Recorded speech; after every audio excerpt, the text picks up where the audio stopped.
now.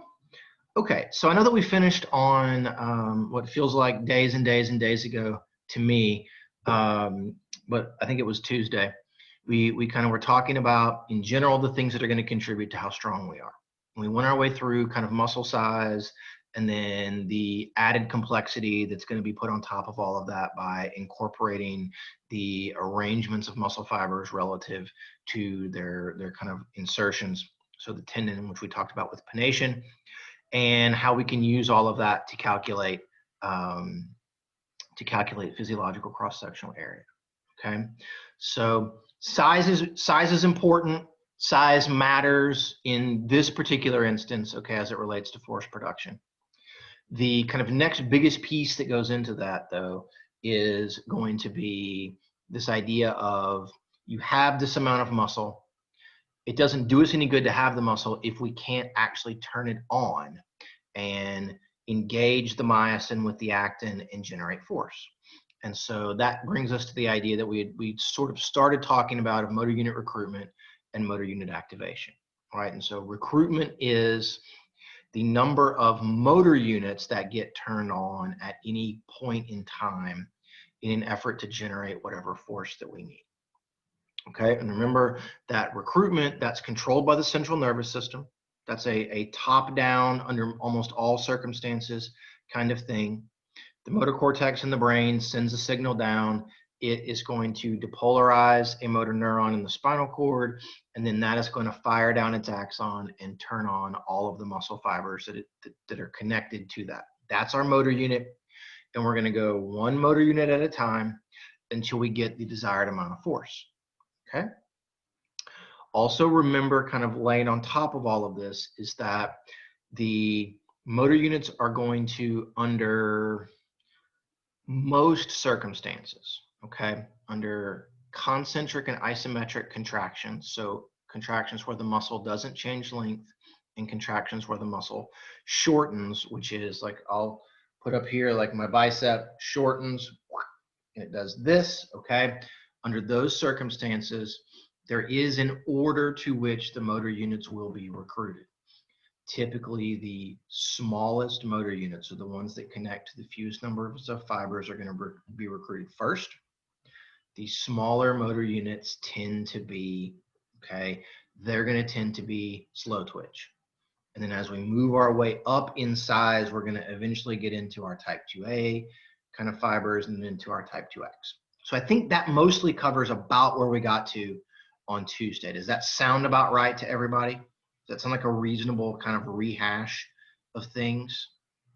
At the end of class on Tuesday, my internet went out, so I didn't I sent you my critical thinking questions because I didn't hear if they were if we were going to talk about them today or not. Oh, so and I apologize for not responding back to you, Ryan. So we will probably not get to the critical thinking questions for this set of stuff until it will probably be next Thursday.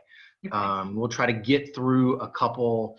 It'll take a couple of full days to kind of really get through everything, and then we'll do that. So no worries, I've got them. We're going to be in great shape, but we probably won't talk about them until a little bit later. Okay, cool. Okay. All right. So I have some information in here regarding action potentials, which is this kind of brief propagated change in membrane potential, or it is in essence a generation of electricity that moves through the nervous system, right? It's going to move from the brain down the spinal cord, and then that's going to move, okay, down the axon, and then it's going to jump across the neuromuscular junction, or we're going to jump across the neuromuscular junction using acetylcholine, and then we're going to get an action potential again inside of our muscle cell, or on the surface of our muscle cell. Okay, we're just going to kind of breeze through all of this. It's not that these kinds of how these signals are generated are not important. It's just that if we can just have some semblance of an idea that this is how it goes, I want us to focus more on kind of the big picture. This is how this stuff functions, and you guys can kind of look at all of this and try to remember sodium and potassium and calcium and what's going where and stuff kind of as we go along, okay? So We mentioned this last week, but the utility of using action potentials as our signal in the nervous system is that because it's electricity, it can move really, really fast, okay? And so in order to do all of this, though, not all tissues can generate action potentials. In order for a tissue, and so in this instance for nervous system tissue and for the sarcolemma or the surface of our muscle fibers to be able to generate and transmit action potentials, they have to have a couple of properties about them. And that's going to be down here at the bottom. As I move the arrow, can you guys see that? Or, yeah, okay. So as we look down here at the bottom, cells that have a resting membrane potential and cells that have, usually as part of all of that, that have differences in these concentration gradients of various ions from inside to outside the cell are going to be the cells that are what we call excitable. And that means they can generate and transmit an action potential. Okay. A resting membrane potential simply means that there is a difference in positive and negative charge from the inside to the outside of a particular cell. Okay. In muscle fibers and in the nervous system, generally the resting membrane potential is about minus 70 millivolts, okay? And so that means that the inside of those cells is going to be more negative than the outside of those cells. And that generally comes from differences in these concentration gradients of various ions. Things like sodium, potassium, chloride, okay, calcium, all of these things are going to have a positive and a negative charge to them. And if we have more ions and more proteins and things that have negative charges on the inside of a cell versus what's on the outside, that creates this sort of membrane potential. And it also very often creates this concentration gradient. So in the things you need to be concerned about are going to be, where is sodium, where is potassium in general, okay? Typically in nervous system and in muscle cells, we have lots of potassium on the inside of a cell, and we have very little potassium outside. We have lots of sodium on the outside and very little sodium on the inside. Now, both of those two things have a charge of +1. Okay, but we're going to use the ability of those concentration gradients, that there's differences in those two things from inside to outside, to help us alter and change the membrane potential or the charge across the cell. And I've got a couple of things that can kind of illustrate that. Okay, so this just kind of shows the idea of a resting membrane potential. We have the extracellular or outside of a cell side on the top. We have the cytoplasmic or the inside of a cell side on the bottom, okay? And so in general, inside of our cell, more of these blue, more negative charged ions, outside, more positive, okay? So this one is going to illustrate, if you look at especially, right, we're going to look at sodium, potassium, chloride, and calcium in sort of their relative concentrations inside and outside of cells, okay? So in order for these concentration gradients to be able to be present, and in order for them to allow us to have membrane potentials, then in a normal resting state of that tissue, so while you're just sitting there, okay, Megan's just sitting there, she's not eating, she's just being real chill with everything, okay?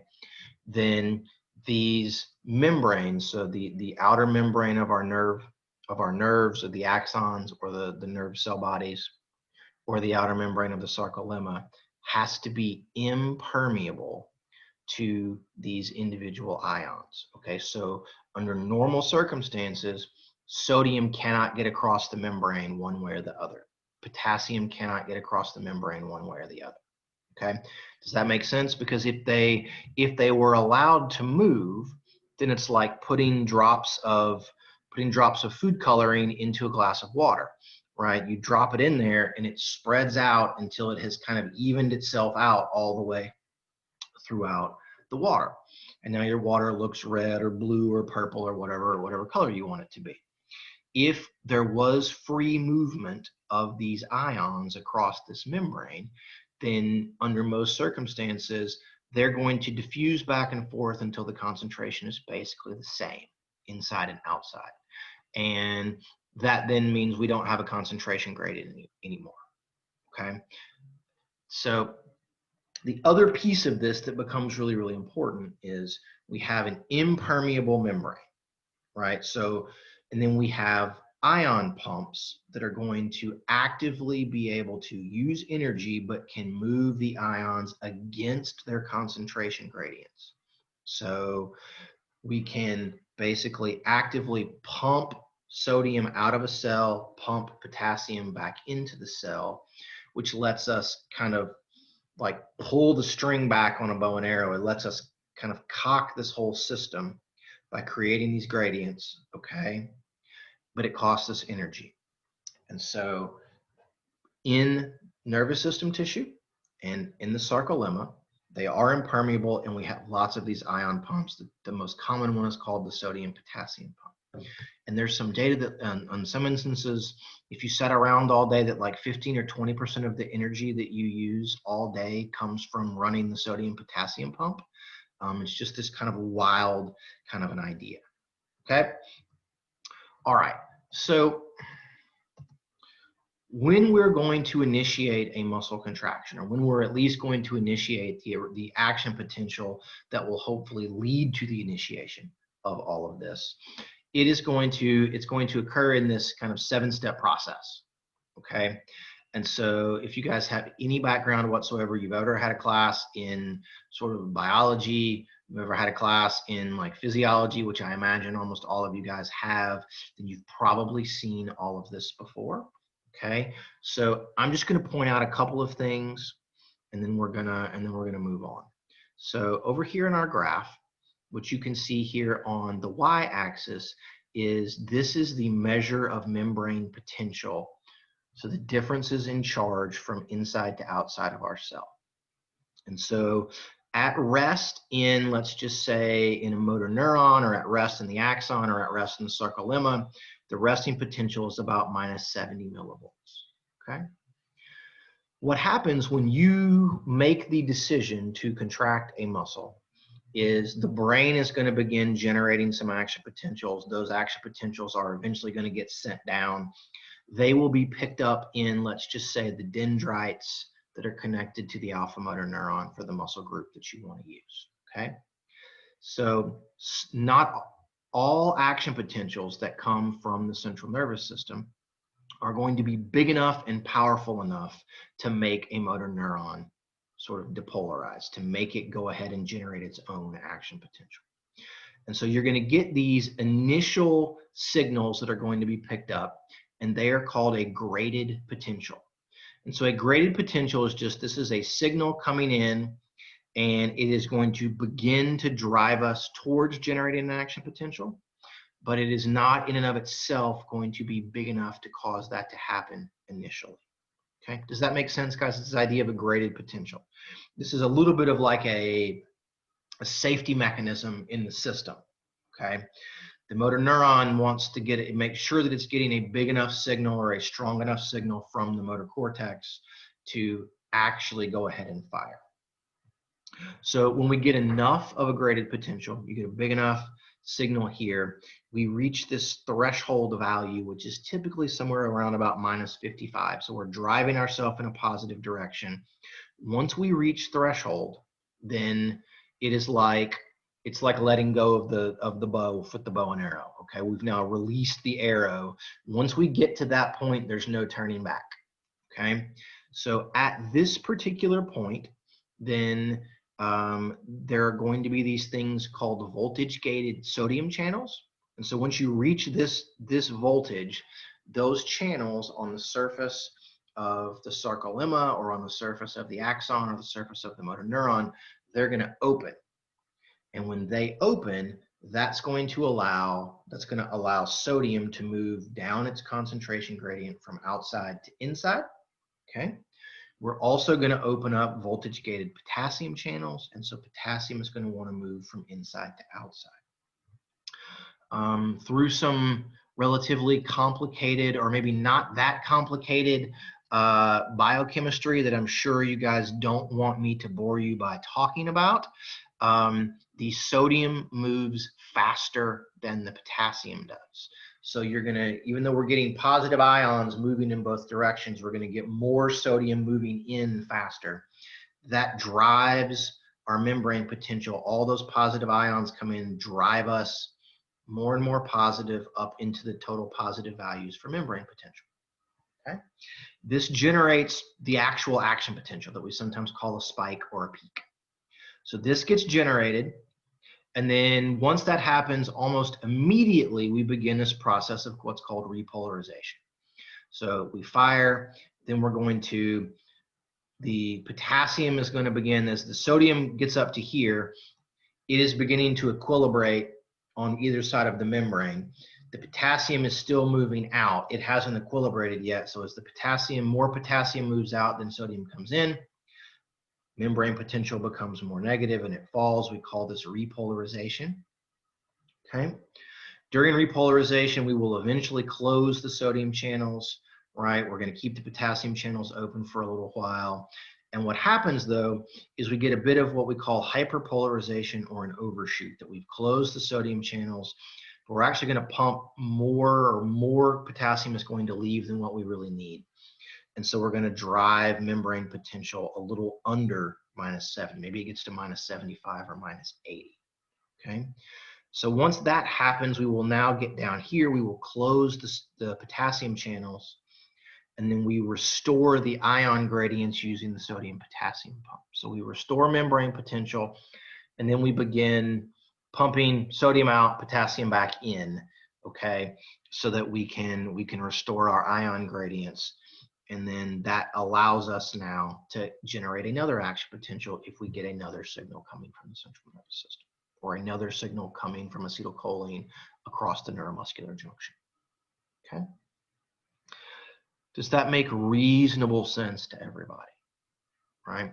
Because we are now just going to talk about this as though it just kind of happens. All right.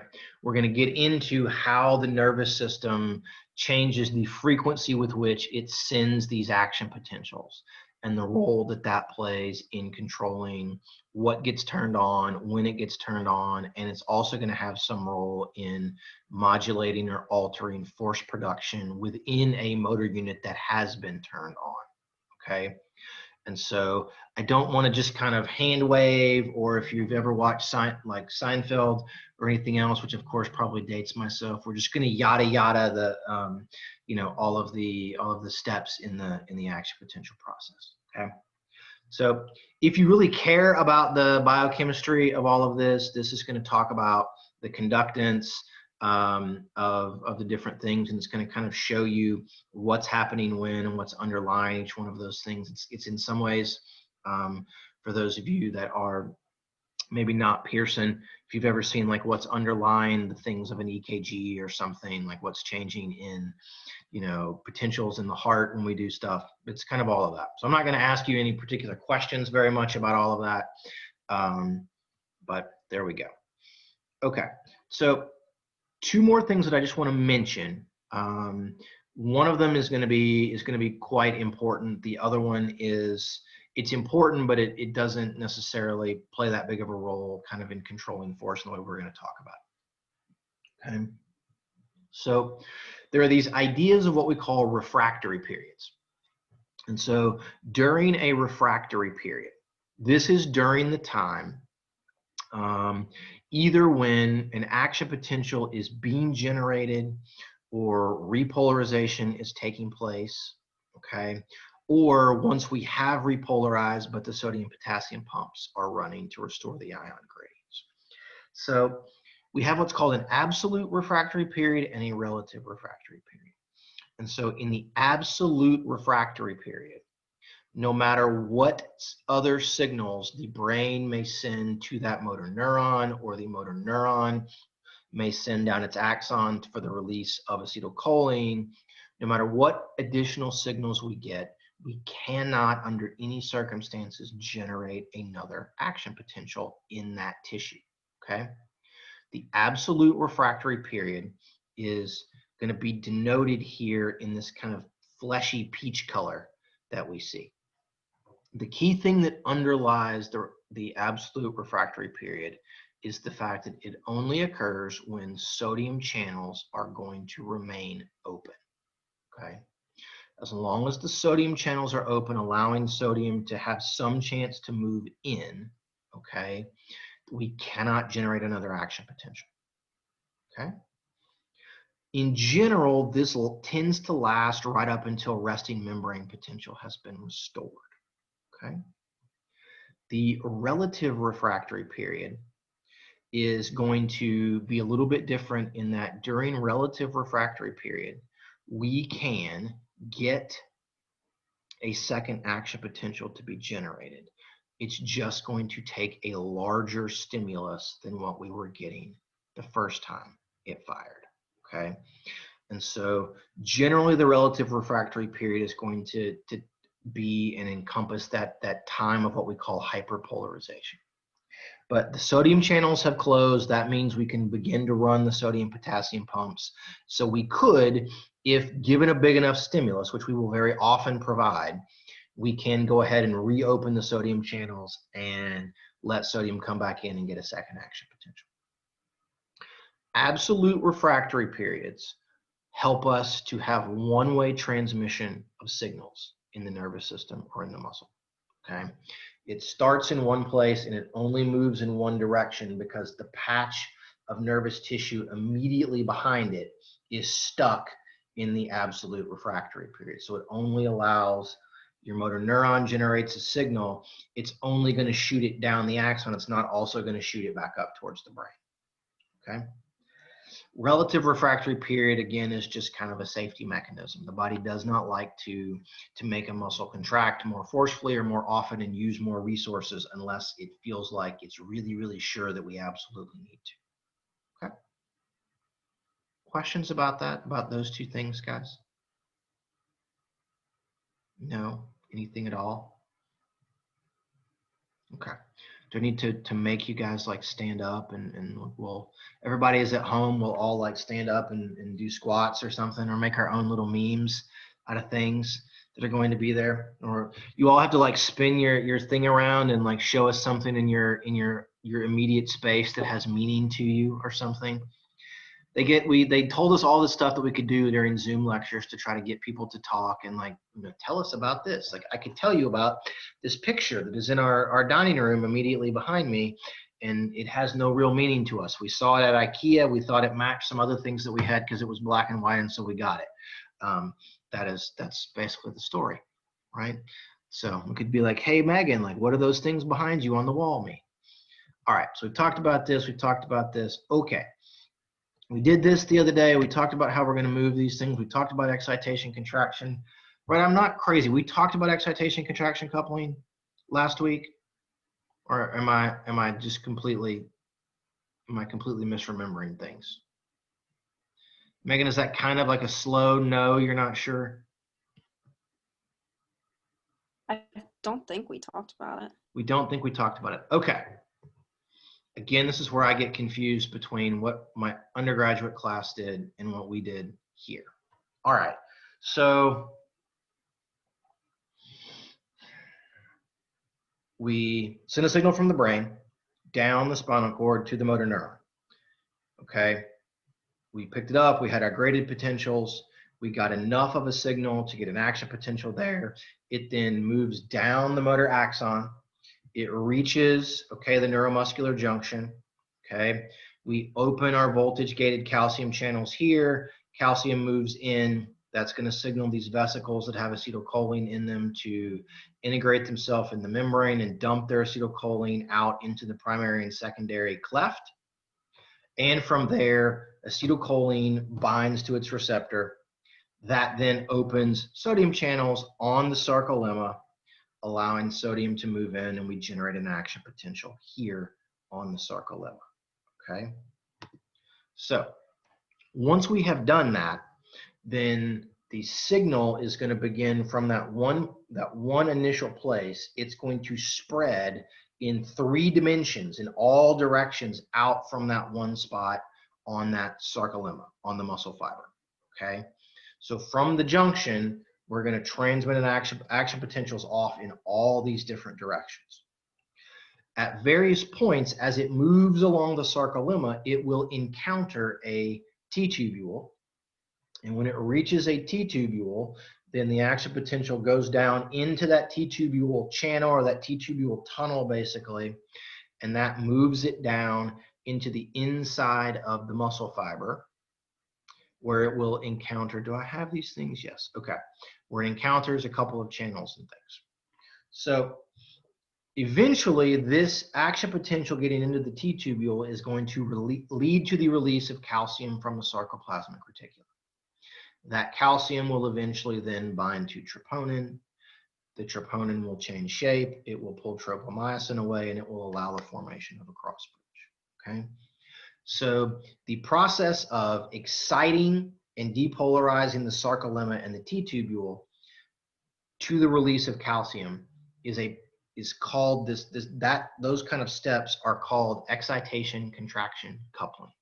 We are coupling together the excitation of the sarcolemma with the physical contraction that's taking place inside the muscle fiber that is going to be the result of this release of calcium. Okay.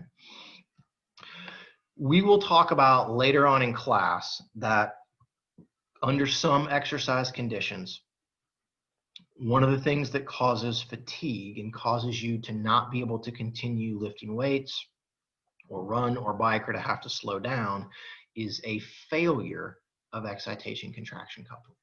Okay, so I kind of want to go through a couple of these steps here so that you can understand kind of when we get to it later on kind of what's going to get messed up.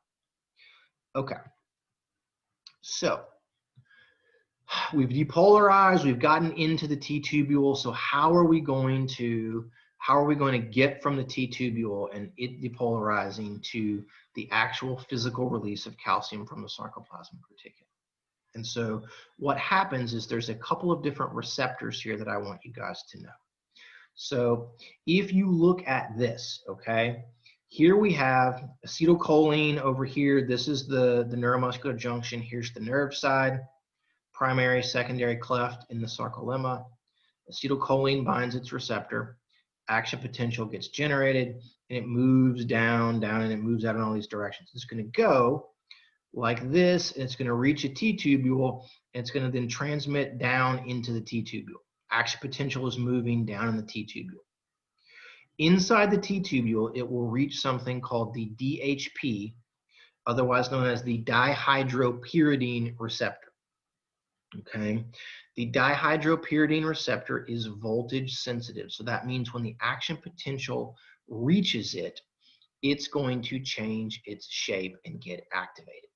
Okay, so DHP is on the T-tubule side. It is connected to a receptor on the surface of the sarcoplasmic reticulum called the ryanodine receptor, or the RYR receptor. The ryanodine receptor functions in many ways like the plug or the cork in a bottle of wine. Okay, I don't know if we have any wine drinkers or anything else in the group here, but you probably all are aware of kind of how a cork functions. Okay, and so when the DHP receptor gets activated, it is going to pull the cork on the ryanodine receptor away, and that opens up a channel, and it allows calcium to move out of the sarcoplasmic reticulum and out into and around all of the surrounding sarcomeres and myofibrils, where it can bind to troponin and allow cross-bridge formation. Okay? So during fatiguing exercise, at times the membrane potential inside the T-tubule is going to become impaired. Therefore, we cannot transmit action potentials in the T-tubule because it's so small, it's hard for it to repolarize sometimes. So then DHP can't get activated, and therefore we cannot release as much calcium as we want, and so you can't continue to do muscle contractions. Okay. There's some instances where things will maybe mess up the ryanodine receptor function. Hydrogen ions from the formation of lactic acid and its dissociation into lactate and hydrogen can sometimes mess up calcium release and mess up the function of the ranitidine receptor. And so if you're doing kind of high intensity anaerobic exercise and you're making lots of lactic acid, and you're going to have a fall in pH inside of your muscle fibers, then that may prevent calcium release. That may also lead to a reduction in force production and some kinds of fatigue.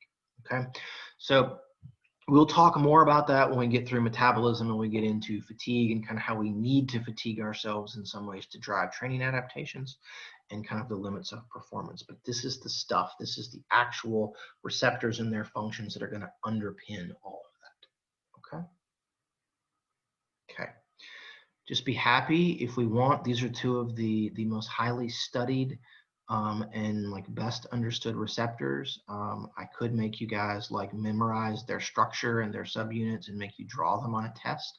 I'm not going to do that unless y'all for some reason make me very, very angry.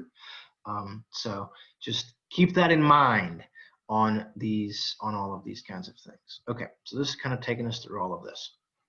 All right, so the next piece of this, okay, is going to be what happens at the level of the cross bridge when we get actin and myosin kind of binding together. Okay, and now unfortunately this I am going to want you to memorize, and I'm going to want you to kind of understand the state of actin and myosin being bound together or not in a couple of things, because it becomes really, really important. And so once we've released the calcium, it's bound to the troponin, myosin has bound onto actin. Now we're physically ready to generate force and movement. This is going to happen through a process that's called the sliding filament theory. Okay, and so what that means at its most basic is that myosin grabs onto actin, gets formed a cross bridge, and it pulls on the actin. As the actin gets pulled, then these actin filaments are going to slide and move past each other, hence the name sliding filament theory of contraction. Okay, so I don't know if I've mentioned this before or not, but okay, the reason that muscle size matters for force production is in many ways the same reason that motor unit recruitment matters for force production. Force production is directly related to the number of cross bridges that can be formed at any point in time. Okay, force comes from cross bridges. It comes from myosin binding to actin. So far with everything, if I have a bigger muscle, I have more actin and more myosin, I can form, in theory, more cross bridges. Okay. When I am better at, or I have a higher level of motor unit recruitment, I'm going to release more calcium into a greater number of muscle fibers. Therefore, I'm going to have the ability or the capacity to form a larger percentage of my total cross bridges. Okay, does that make sense, guys? We have to start with that. Force comes from cross bridges. Okay, so we've formed a cross bridge. The act of the myosin changing its shape and pulling on the actin, okay, and shortening the muscle, that is termed a power stroke. Okay, it's termed a power stroke. We do not have to have a power stroke to get force production. Once the myosin and actin are engaged with each other, then force will be generated because the myosin is going to try to pull. Okay, it's going to try to pull. But there may be some circumstances whereby the load that you are working against is too large, or you've not engaged enough cross bridges yet. So it's trying to pull, but it's the weight against which it's pulling is too heavy. And so it's not going to be able to actually move. Okay. You don't have to get a power stroke to get force. We just have to engage and form the cross bridge. Okay. Okay. So this just kind of shows what's going on there. But the sliding filament theory of contraction hinges upon something called the cross bridge cycle. And this is going to be the moment by moment transition and transition states of myosin binding to actin, generating force, in theory doing a power stroke, okay, and then needing to break the myosin away and sort of move the myosin head back to its normal kind of low energy position, or high energy position, sorry, so that it can then try to shorten again, okay? So as a lead into all of this, okay, every time you contract your muscles, you're forming millions and millions of cross bridges. And those individual cross bridges are going through the cross bridge cycle, okay, many times, just simply for, like, Megan. I see Megan is moving. She's doing this, okay? Me doing this, like Megan is, I am engaging thousands and thousands of cross bridges, and I'm running the cross bridge cycle thousands and thousands and thousands of times just to do that, okay? So this is a constant process that is going to happen.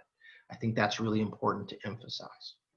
All right, so we're going to start talking about what happens in the cross bridge cycle at what the cartoon that I have here terms the end, okay? It's got this as step 4.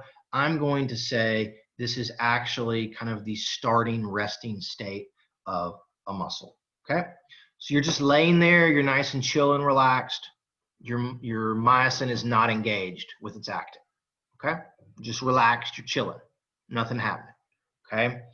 In that instance, you can see here, right, there's no calcium has bound onto our troponin, our tropomyosin, even though it's not really covering the binding site, we're gonna imagine that it is. You're going to have, here's the myosin head, here's the myosin tail, here's our thick filament, okay? Bound onto the myosin head is going to be a molecule of adenosine diphosphate, so ADP, and one molecule of inorganic phosphate. Okay, we termed this is termed the high energy state, or the high energy conformation for myosin. Okay, it's high energy because ADP and PI are still bound to it. Okay, now you make the decision. I'm going to contract my muscle. So whole process, brain, spinal cord, down the axon, across the junction, excitation, contraction, coupling happens, right? Calcium on troponin, move tropomyosin, binding site is open, boom, okay? Myosin now binds onto actin in its binding site, okay? We have now formed a cross bridge. As soon as this cross bridge has been formed, okay, the myosin head is going to begin to try to tilt like it has done right here. So it's going to begin generating force, okay? As it begins to engage to do a power stroke, in order for it to shift and do the power stroke, it has to eject or remove the ADP and the inorganic phosphate. It kicks these out, okay? As it releases those, then the power stroke can happen. And so we've now moved to this. And so we've actually physically gotten movement or shortening along in this sarcomere now, okay? Okay, so it releases these things. So now we still have a cross bridge, but the myosin has tilted, so it can't go any farther, right? It can't move us any farther.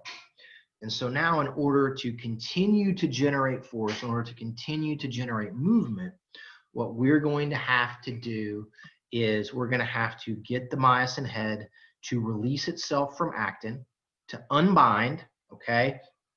And then we're going to have to move the myosin head back into its high energy state. And so to do this, we're going to bring in ATP. And this is, for me, one of the kind of most interesting, if not most bass-ackwards things that happens in all of physiology, okay? We're going to use energy. We have, up until this point in the cross-bridge cycle, we have not used any energy. We've generated force, we've moved our muscle, there's nothing that's happened, yet we haven't used any energy yet, okay? Now we're going to use ATP. ATP comes in and binds, and that is going to be the signal that breaks the myosin head off of the actin. Okay? Then the enzyme, this myosin ATPase that's in the head, is going to hydrolyze and convert the ATP into ADP and inorganic phosphate, and that's going to recock or move us back to our high energy state. Okay? So we don't use energy during muscle contractions to generate force or move the muscle.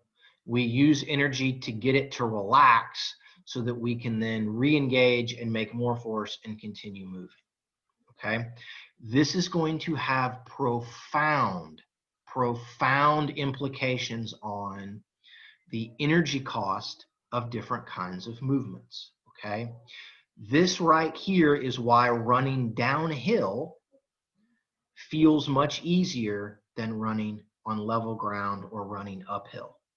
This right here is why you can lower a particular weight as many times as you want, and you're rarely ever going to get metabolic fatigue, as opposed to, it's much easier to lower it down than it is to pick it back up.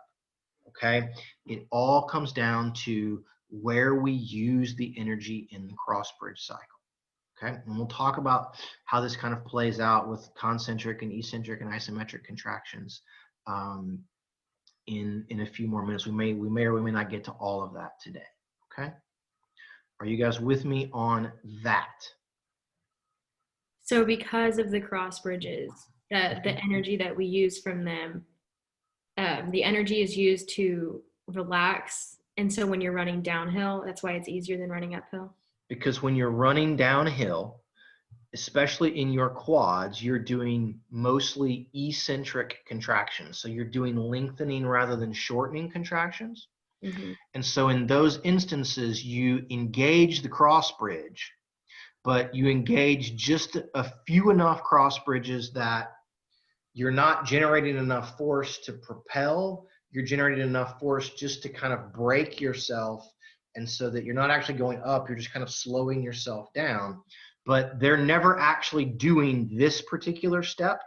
And so because they're not doing very many power strokes, you don't have to you don't have to break them off and make them disengage in order to continue doing that particular movement. And so that's why doing eccentric contractions uses significantly less energy than doing concentric. And because it uses less energy, there's also some ability that you can get more force out of less muscle, but you use less energy, and so that's why you don't breathe as hard. That's why it feels easier to go downhill, or to kind of set a weight down versus having to pick it up a bunch of times. Okay. Good question, Ryan. Okay. So this talks about those things. This is just sort of an illustration that I've made. I had this in one of my undergraduate classes when I taught undergraduate exercise phys, and I'll show it to you pretty quickly. But this is just going to illustrate the idea of the size principle of motor unit recruitment. This idea that we recruit the smallest, slowest motor units first, and then we're going to move into the larger ones. And so imagine you're just going to begin to turn on a muscle. And so we turn on one motor unit, okay? It's probably worth pointing out at this point in everything. I think I'd mentioned it with some of the individual biopsy stuff that we've seen where you can look at glycogen depletion. But what we know is that muscle fibers that are contained in a motor unit tend to be distributed all kind of randomly across an entire muscle. And so as you can see, I've tried to illustrate that here, that they're not all in one kind of place. You've got some over here.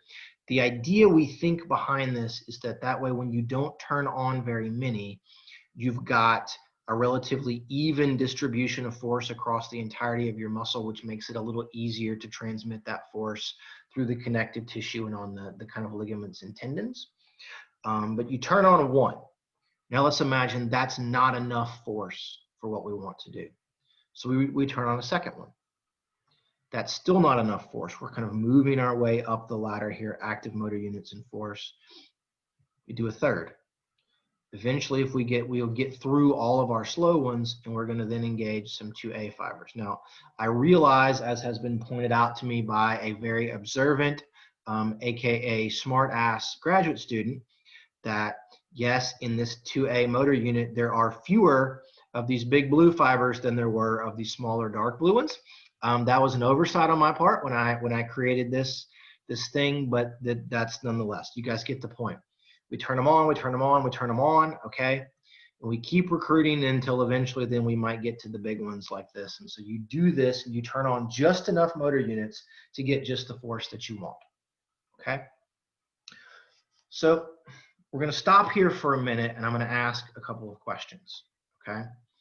So does anybody have something kind of immediately close to you in your immediate surroundings that you could pick up and like show to us that has a certain amount of weight to it that you could show us? Anybody got something?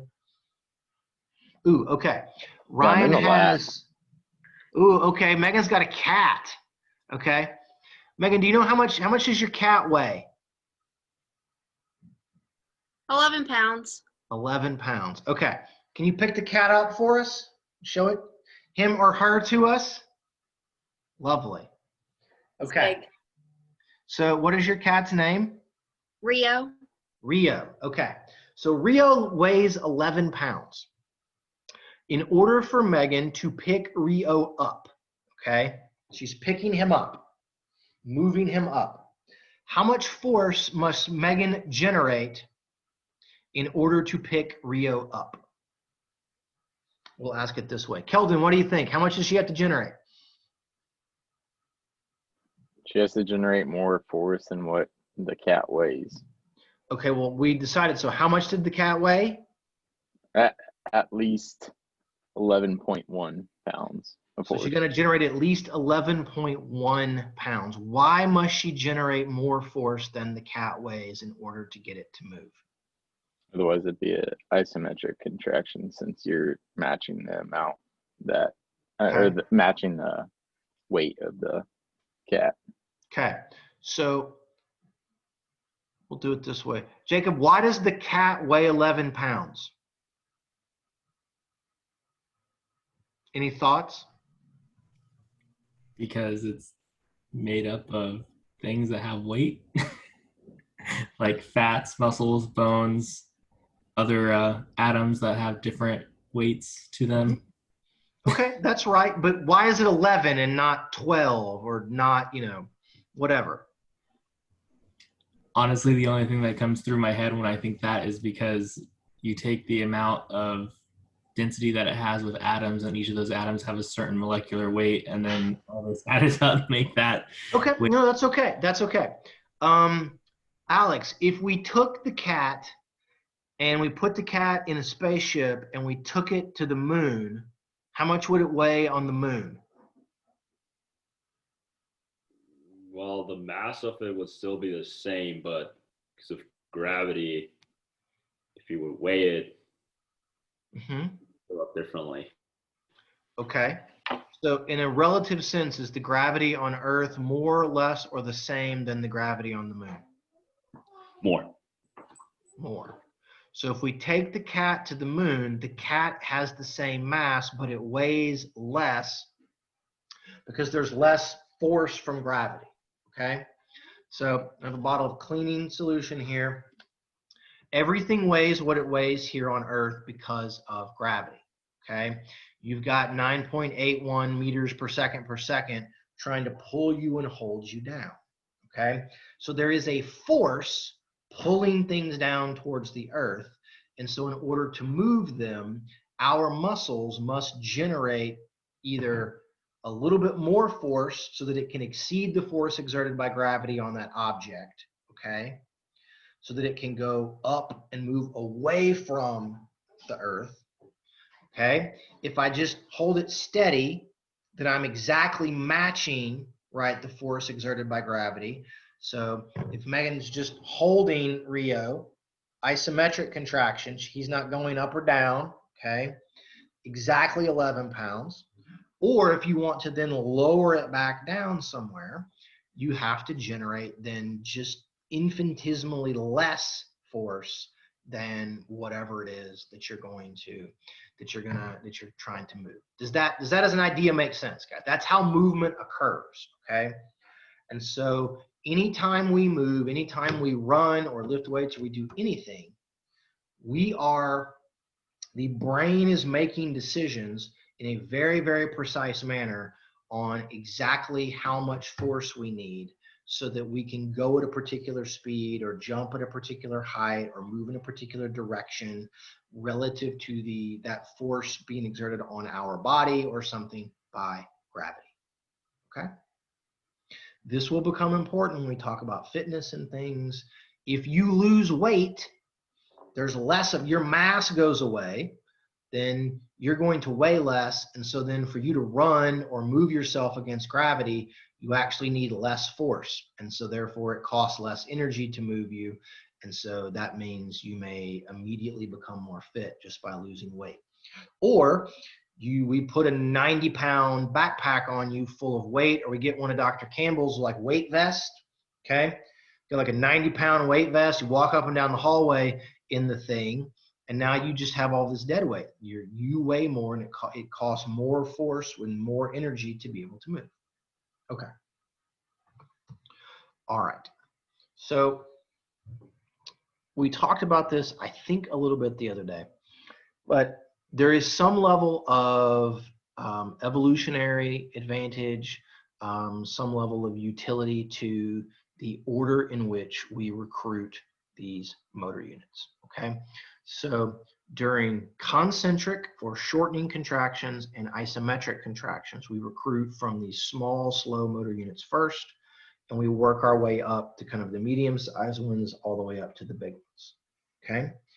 The smaller ones go first, so every time, let's just say, every time I curl anything, whether it's this bottle or what other random things are sitting here on our dining room table, this Arkansas tailgating kit of things that somebody bought Ellis because, you know, right, like even though you're a toddler, you need to be able to get your tailgate on. Anything that I curl, no matter how light or how heavy, I am always going to turn on and recruit those very small, very slow motor units during every contraction. So if they're getting turned on every time I do a particular contraction, it's probably reasonable and helpful that they are slow twitch fibers, because slow twitch fibers are generally very resistant to fatigue. They're very good at generating ATP relative to the amount of ATP that they're going to use to perform their muscle contractions. And so that's good because that means I can do some sort of an activity multiple times at low force levels without getting fatigued.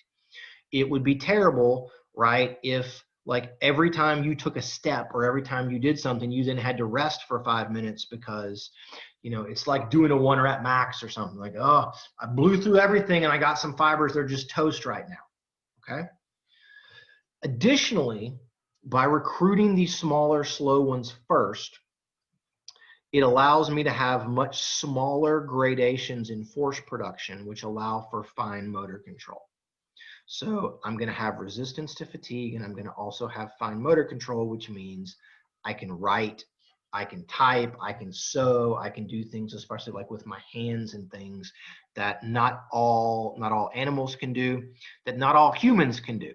I can give a crayon to my daughter, and you can try to watch her write, and she just sort of smashes the crayon in there and does things. She's getting better, but she hasn't learned how to do that fine motor control yet. She doesn't know how to gradate her force correctly in order to have that kind of fine movement.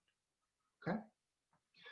So part of the way that all of this works, and has anybody ever picked up something that like you thought was going to be really heavy and it turned out not to be heavy? Like a box maybe, like you were moving and it turned out the box was empty, but you thought it was going to be full of stuff that was super heavy. What happens when you do that?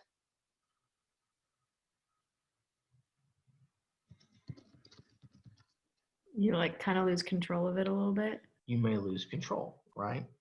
So why do you lose control, Ryan? Like what has happened? Box is heavy. I'm going to freaking grab this thing. What happens? You recruited too many. Mm-hmm. Exactly right. So anytime you're going to move, okay, your brain has been learning about how to move since, I don't know, basically the day you were born in some ways, okay? And so every time you go to do something that is reasonably similar to something you've done previously, your brain makes an estimation of how much force it's going to need to perform that particular movement. So it's going to estimate, ooh, I need to recruit 10 bicep motor units and 5 tricep motor units and 13 deltoid motor units or whatever to be able to grab something, pick it up, and move it up over my head or whatever it's going to be, okay? Every time you do something, the brain is basically cataloging all of those things. And it remembers in a way of how it does all of that. And so so we talk about this in a way of like, oh, it does 1 and then 2 and then 3, and this kind of what seems like a very slow process, right? But what really happens is, okay, I got to pick up this bottle of cleaner, and my brain thinks, well, we picked it up 5 minutes ago. We probably need 10 motor units to do this. And so maybe it goes ahead and it almost instantaneously turns on 10, right? And we just hope that like it's not empty or something, because if it was empty and I have 10, I throw it behind me or whatever. If 10's not going to get it done, then it's going to begin to send more signals kind of immediately, okay? So it guesses, and then once it's made its initial guess, you kind of turn all of these things up and on at once, and then based upon feedback from how heavy it feels, how you're moving, then this afferent feedback coming back into the brain, we're then going to make kind of minor or major adjustments to how much force we need to generate to do a particular movement. And that's why, even though you overestimate on the box that you're going to pick up, you generate way too much force, you throw yourself off balance, but while you're in the air, your brain basically goes, oh shit, what's happening? And then it immediately begins to adjust like where your feet are and things so that you can hopefully retain your balance. And it does all of this, right, almost without you ever having to think about it, okay? But I'm telling you, if you've ever been around little kids, like you can see them thinking, how do I move this? I tried this and that didn't work. Let me do something else, right? I can see the wheels turning in my daughter's head. And then you can figure out, once they've figured it out, then you're like, oh God, we're in trouble with all of that. So anyway, okay. A couple of other things here as we kind of move along, all right? So I need to talk about this phenomenon of something called the active state, because in a couple of slides, we're going to talk about how once you've turned a motor unit on, that's not the end of the story, okay? I can turn a motor unit on and get some amount of force, but then I can also send more action potentials to that same motor unit, never turn it off, but actually have a way to get more force out of it before we recruit a second motor unit. And it's going to have to do with the amount of calcium that's released. And so that's going to be related to this idea of something called the active state, okay? Inside a muscle fiber, you've had one action potential. We've gone all the way down. We've done excitation, contraction, coupling. We've released calcium. There is a finite period of time during which that calcium will be released from the sarcoplasmic reticulum. It will float around and circulate on the inside of the muscle fiber, and then it will get vacuumed back up or sucked back up into the sarcoplasmic reticulum so that it cannot interact with troponin anymore, okay? That period of time in seconds or milliseconds is termed the active state.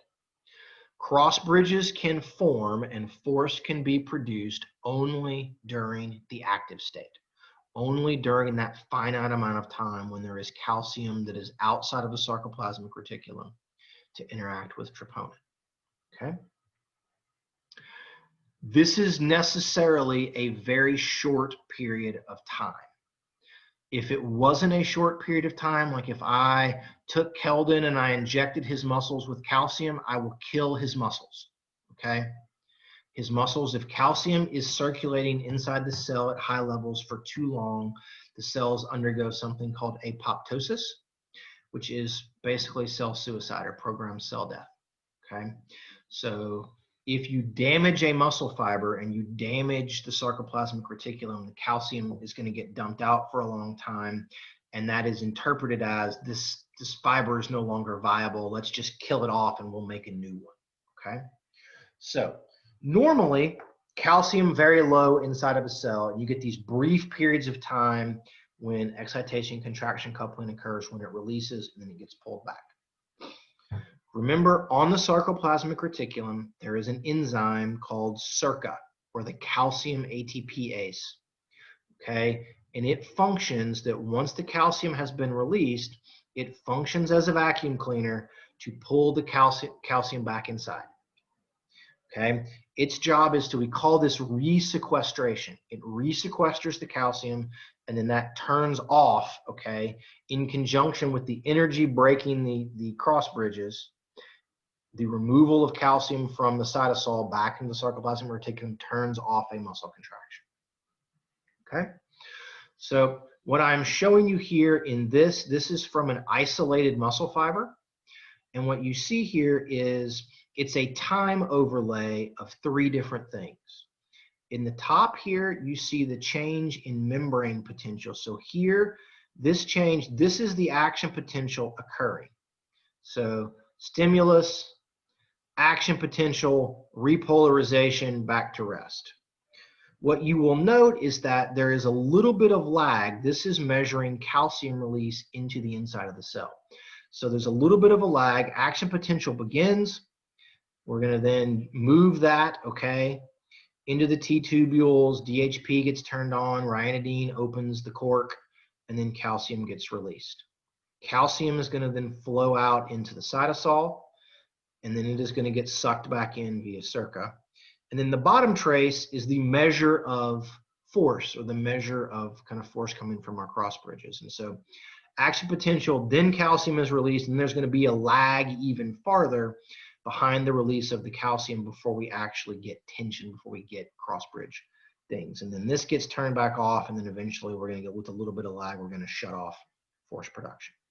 Okay?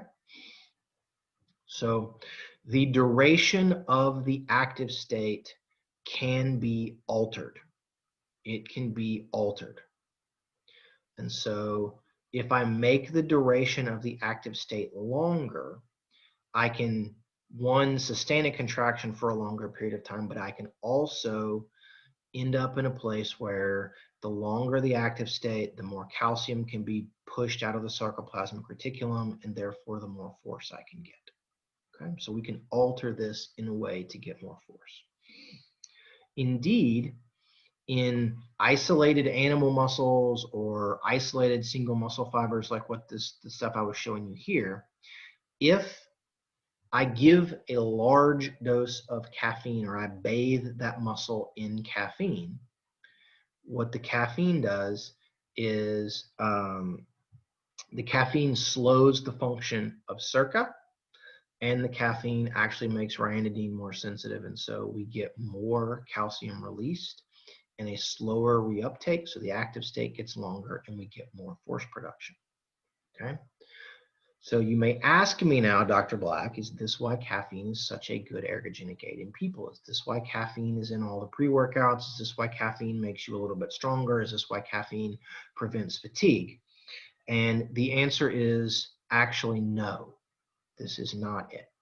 The amount of caffeine required to alter SERCA and ryanodine function is at a concentration that it would kill every one of us if I gave you that much.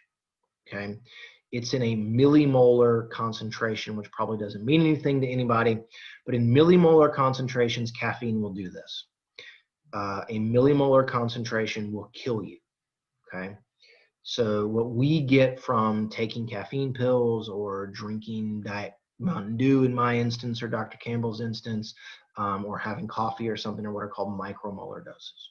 So caffeine does work in us, but it works by mostly acting in the central nervous system and altering kind of action potential things there, rather than directly having this effect on SERCA or on ryanodine. okay? But there are ways, and so we know a lot of things about the active state and how it is manipulated from animal studies and from single isolated muscle fiber studies on kind of how this should work, okay? Everybody still with me? Some kind of thumbs up, something, yes? Okay, I got Alex. Alex has got a finger there at least. That's good. Okay. Okay, so a couple of things that are related to the active state that are also related to kind of the function of both SERCA and the myosin ATPase that we will come back to later on in class, and this is as good a place as any to put them. Okay, so there are what we call these are contractile properties, and they're going to be related in some ways to the individual muscle fiber type, which is why they're related to SERCA and the myosin ATPase. So remember, each individual muscle fiber type has its own myosin ATPase enzyme in the myosin head that determines how fast it can break ATP down and let go, basically, of the myosin can let go of the actin and then be able to reform. SERCA is also going to differ, and the speed at which it pulls the calcium back in for resequestration is also going to be slower in slow twitch fibers and faster in fast twitch fibers. And this is going to matter in a couple of slides, okay? So based upon those properties of the myosin ATPase enzyme and of SERCA, we can measure some things that happen in either animal muscle or in human muscle. You can come to my lab or go to Dr. Pereira's lab or Dr. Mike's lab, and we can, or maybe even go down to basketball, and we can learn a few things about your relative fiber type by looking at these things without having to take a muscle biopsy.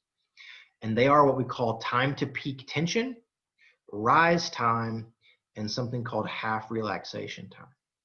And so what we are measuring from this, okay, is this is called a twitch property. So a muscle twitch is a single twitch is going to be the force generated from a single excitation of that fiber. So basically one action potential, okay? So we artificially provide one action potential to the muscle, and we measure some things about the force production that is the result of all of that, okay? And so time to peak tension is just what it says. It's the amount of time it takes for us to go from rest all the way up to the top of our, we call this a muscle twitch, to the top of our contraction, okay? This identifies myosin ATPase speed, because in this twitch, there's going to be multiple cross-bridge formation, break, formation, break, formation, breaks. And so how quickly it gets up to peak tension, the faster or the narrower this is going to look here, kind of the narrower the width of this, the faster the myosin ATPase speed, okay? Rise time has mostly fallen out of favor, but it's a similar measure to time to peak tension. But rise time is going to be the measure of the time it takes to go from 20% of maximal force generation to 80%. And so basically rise time is just this linear distance. It's kind of measuring the slope on the front side of our hump here, okay? It's going to kind of fill, it would be in essence fitting a line here. Now we could do a regression on that. We can do many different things, okay? But it tells us basically the same thing, okay? Half relaxation time is the time it takes for us to go from peak halfway back down to baseline. Now you may ask, why is it only going halfway down and not all the way down? And I don't have a good answer to that question. I should probably know the answer to that one, but I don't, okay? But half relaxation time is a measure of the speed with which SERCA can reuptake calcium back into the sarcoplasmic reticulum, okay? So front side here is myosin ATPase speed. The back side, or relaxation, is related to SERCA. So we could put all of you on the KinCom in my lab, slap some electrical stimulation electrodes on you, and give you individual twitches with an external stimulator. We can artificially make your muscle fibers contract with one action potential, and we can look at the sort of shape of your individual twitches, and I could relatively, among everyone in class, I could say, right, Jacob has the most fast twitch muscles, Ryan has the most slow twitch fibers, everybody else is somewhere in between or something like that, okay? Additionally, these things are going to change shape as you age. They're going to change shape as you fatigue during exercise. And so we can make very, very good use of assessing these things to understand kind of some stuff that's going on in the muscle, either with age or training or something like that, okay? But they're all related to kind of the active state, circa function, myosin ATPase function. So this is kind of where I want to introduce them because they're at least kind of in similar, we've just been talking about those things. But we'll come back to this stuff again later on in class when we talk about fatigue and when we talk about training, okay? Okay. So we're going to finish up today with something called the force-frequency relationship. And this is a little bit more complicated than just simply on-off, but you will remember that I told you that you can recruit a motor neuron, okay, and it's on. But then we can also send additional action potentials, and we can make it not so much on to a different extent, but we can actually get more force out of that motor unit by changing how many action potentials it gets in a given period of time, okay? And so again, this is related to the cross-bridge mechanics, and it's related to myosin ATPase, and it's related to circa. And so what we're gonna look at here is something called firing frequency and its relationship to the force generated by a muscle. Firing frequency, okay, or activation frequency, this is a measure of, it's a time-sensitive measure of the number of action potentials being supplied either to the motor neuron or to the muscle fiber in some given period of time, okay? So when we look at this from a physics and electricity standpoint, frequency in this electricity is measured using something called hertz, okay, hertz. So our units are hertz. To make the math easy, okay, when we talk about firing frequency, I want you to visualize this as the number of action potentials sent to a muscle fiber in 1 second, okay, in 1 second.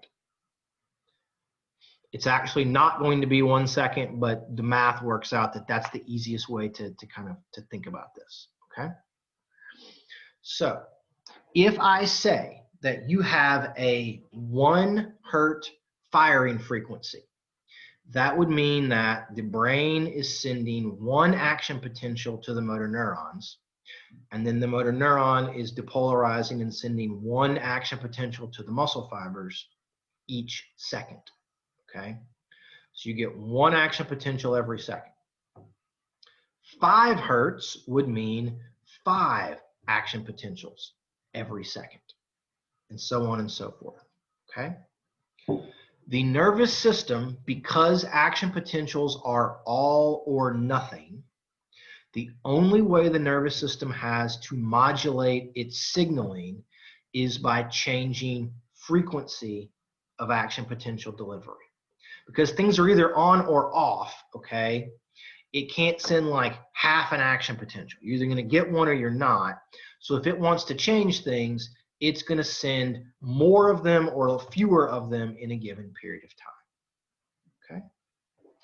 So what happens as we send more and more and more action potentials over 1 second to a muscle fiber? Well, the big picture is I send more action potentials, I get more force, okay, up to some point. And I will now try to explain to you kind of the hows and whys of this. So increasing firing frequency leads to an increase in force production, okay? And it will look something, the relationship looks something like this, okay? So at, say, 5 or 10 hertz, I get a little bit of force. As I increase the number of action potentials per second, force goes up, up, up, up, and eventually it levels off somewhere.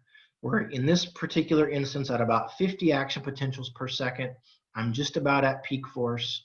I go up to 60 and 70, and I don't really get any further increase, okay?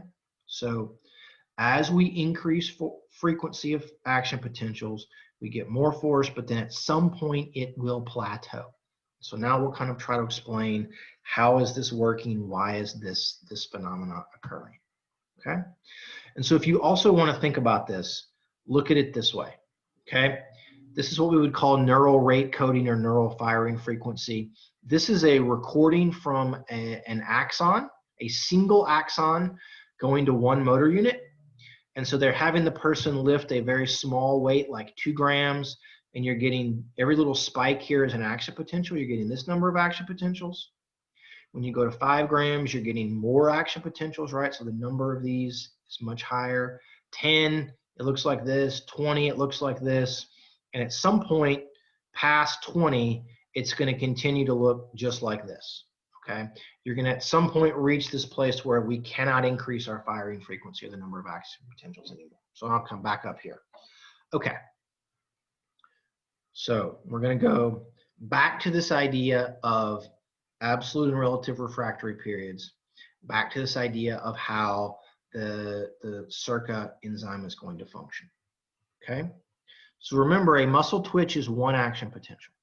So we give you a 1 hertz signal. You're getting 1 action potential per second. So you get the signal, right? We get signal, depolarization, calcium is released, we're going to get contraction, and then we're going to get relaxation again, okay? All of this happens, you know, up and then down can occur in most, even in slow twitch muscles, will occur in, you know, maybe several hundred milliseconds. It's very fast, okay? Now watch what happens when I give 1 action potential again. I start to get an increase in force, and then while it is beginning to relax, I send another action potential, okay? So I've now got a 2 hertz contraction, let's just say. So what happens then is for every action potential that gets transmitted into a T-tubule through DHP to our anidine, for every action potential, there's a certain amount of calcium that gets released into the cell. Then that calcium gets sucked back in, okay? For 1 action potential, that is not sufficient to send all of the calcium out of the sarcoplasmic reticulum. You release some, but it's holding some back, okay? So what happens here is I'm starting to repolarize. I'm starting to relax the cells, so I've already begun to suck some calcium back in, plus I already had some that never left in the first place, and I hit it again, and so I get an increase in force. So now we're going to release some more calcium. So I've got the calcium that was already still there, plus now I've added some more on top of it. And so remember, more calcium, longer active state, more calcium, more cross bridges, more force, okay? And so it proceeds like this. As we send more and more action potentials, you're sending action potentials before it has a chance to fully bring calcium back in. You're going to continue to get this increase in force, and that's going to go up to some point where at some point there's enough action potentials close enough on top of each other that basically you're getting all of the calcium that's going to be released. They're coming frequently enough that it's just release, release, release. You can't ever sequester any back in, and you just kind of level off your force production. It's all out, it's maxed out. We call that a tetanus, okay? Now, the frequency, the firing frequency at which a complete tetanus occurs is going to differ between slow twitch and fast twitch muscle fibers, okay? but we're going to save that for next Tuesday. Okay, so we're going to stop here for today. Anybody have questions? No? Okay, so then I'm going to stop sharing. I'm going to